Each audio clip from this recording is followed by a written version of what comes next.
روز تلاوت کی جائے. اللہ تعالیٰ نے فرمایا قیامت کے دن اللہ کے نبی صلی اللہ علیہ وسلم شکایت کریں گے وقال الرسول یا رب ان قوم اتخذوا هذا القرآن مهجورا. پیغمبر کہیں گے اللہ میری اس امت نے قرآن چھوڑ دیا. اللہ کرے ہم اور آپ ان لوگوں میں شامل نہ ہونے کی شکایت کی جائے. قرآن پڑھیں, سمجھنے کی بھی کوشش کریں. سمجھنے سے عمل کرنا آسان ہوتا ہے لیکن اجر بغیر سمجھے بھی ملتا ہے. سمجھنے کے لیے قرآن اترا ہے, سمجھ کر عمل کرنے کے لیے اترا ہے. بغیر سمجھے بھی اجر ملتا ہے, بغیر سمجھے بھی پڑھے. متعین ہے کسی معتبر مفسر یا مترجم کا ترجمہ آپ لے لیں جس زبان میں آپ کو آسانی, اردو میں, انگریزی میں, اور آپ دو حصے متعین کریں. اتنا میں تلاوت کروں گا اور اتنا روزانہ سمجھ کر پڑھوں گا انشاءاللہ. ایک رکوع, دو رکوع, اگر آپ ایک رکوع بھی روزانہ سمجھ کر پڑھیں گے انشاءاللہ سال میں ایک مرتبہ آپ کا قرآن مکمل ہو جائے گا سمجھ کر, اور مہینے میں ایک مرتبہ اللہ کرے کہ تلاوت میں مکمل ہو.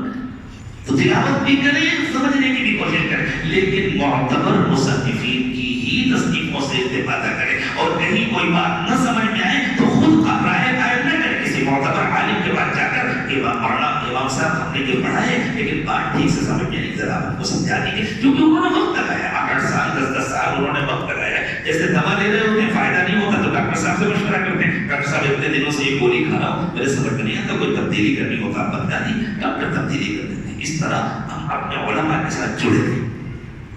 دل میں ہر وقت اللہ کا دھیان رکھے. دل کو اللہ نے اپنی یاد کے لیے بنایا, اپنی محبت کے لیے بنایا, اور دل کو اللہ کی یاد کا عادی بنانے کے لیے روزانہ کچھ وقت ایسا گزارے کہ بس اللہ کی یاد میں کھو جائے اور دنیا کی کوئی یاد دل میں نہ آئے. جس کو قرآن پاک نے کہا سورہ مزمل میں, نبی اکرم صلی اللہ علیہ وسلم سے اللہ تعالیٰ نے فرمایا وَاذْكُرِ اسْمَ رَبِّكَ وَتَبَتَّلْ إِلَيْهِ تَبْتِيلًا.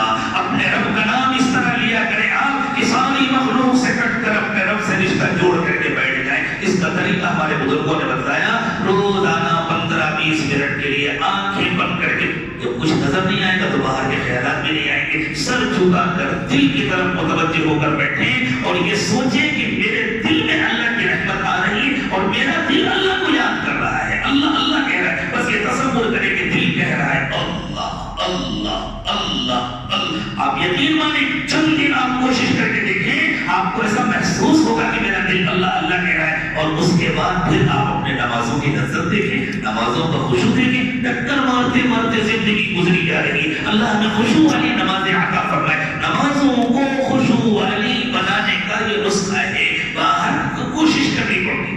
جیسے کسی کو فائٹنگ کا مقابلہ کرنا ہے تو رنگ میں اترنے کے بعد نہیں ایکسرسائز کیا کرتا, پہلے ایکسرسائز کر کے آتا ہے تب جا کر رنگ میں مقابلہ کرتا ہے. نماز رنگ میں اتر کر شیطان سے مقابلہ کرنے کا ایک عمل ہے, اس کی مشق باہر کرنی پڑے گی.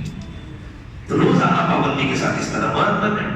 اور جس طرح اپنے فیملی ڈاکٹر سے رابطہ رکھتے ہیں, جسمانی بیماریوں کے سلسلے میں مشورہ کرتے ہیں, اپنے شیخ سے رابطہ رکھیں روحانی بیماریوں کے سلسلے میں ان سے مشورہ کرتے رہیں. شیخ اپنی بات نہیں کہتے, شیخ اللہ اور اس کے رسول کی بات کہتے ہیں. جیسے ایک ڈاکٹر وہی بتاتا ہے آپ کو جو اس نے میڈیکل کالج میں پڑھا ہے, تو اپنے گھر سے نئے نسخے لے کر کے نہیں آتا. شیخ بھی آپ کو وہی بتاتا ہے جو اس کو اللہ اور اس کے رسول کی باتیں بتلائی اور پڑھائی گئی ہیں. وہ نئی بات لے کر کے نہیں آتا, وہ اصل فیض ہوتا ہے. منبع فیوز محمد رسول اللہ صلی اللہ علیہ وسلم کا, جو حضور اکرم صلی اللہ علیہ وسلم کو اللہ کی طرف سے ملا. انما انا قاسم واللہ یعطی. حضور نے فرمایا میرا کام بانٹنا ہے, دیتے تو اللہ ہے. اتنے کام کریں پھر دیکھیں انشاءاللہ زندگی میں کیسے تبدیلی آئے گی. تقویٰ آئے گا, اور جب تقویٰ آئے گا تو انشاءاللہ بہار آئے گی, اور تقویٰ آئے گا تو ہمارے مسائل بھی حل ہوں گے. عجیب بات ہے, ہم اپنے مسائل حل کرنے کے لیے اللہ کی نافرمانی کرتے ہیں, اور جتنی نافرمانیاں کرتے جاتے ہیں اتنا پیر الجھتا جاتا ہے. اللہ نے فرمایا تمہارے مسائل کا حل ممکن نہیں ہے تقویٰ کے بغیر. وَمَن يَتَّقِ اللَّهَ يَجْعَل لَّهُ مَخْرَجًا. جو تقویٰ اختیار کرتا ہے, جو متقی بنتا ہے, اللہ اس کے لیے بند دروازوں کو کھولتے ہیں. مخرج عربی میں ایگزٹ کو کہتے ہیں. بہت آسانی سے بات سمجھ میں آ جائے گی. جو لوگ حج کے لیے عمرے کے لیے جاتے ہیں, آپ مکہ مکرمہ سے مدینے کا یا مدینے سے مکے کا سفر کر رہے ہو, بورڈ میں جہاں کہیں نکلنے کا راستہ ہوتا ہے وہ انگلش میں لکھا ہوتا ہے ایگزٹ, عربی میں لکھا ہوتا ہے مخرج.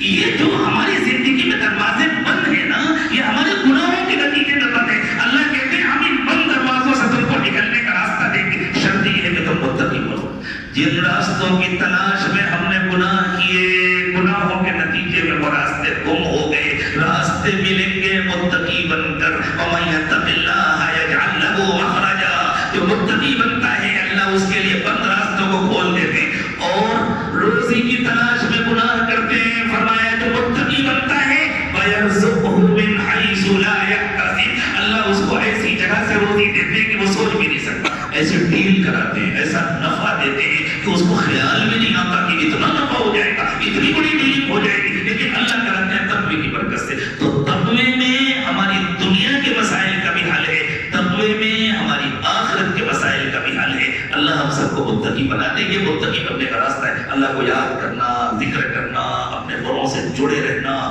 گناہوں سے بچتے رہنا، یہ متقی بننے کا راستہ ہے۔ متقی بن گئے سب کچھ مل گیا۔ یہ جو عمل ہے مراقبے کا، آنکھیں بند کر کے دل سے اللہ کو یاد کرنے کا، اس کی مشق ابھی شروع کر دیں۔ تھوڑی دیر کے لیے آنکھیں بند کر لیں، سر کو جھکا لیں۔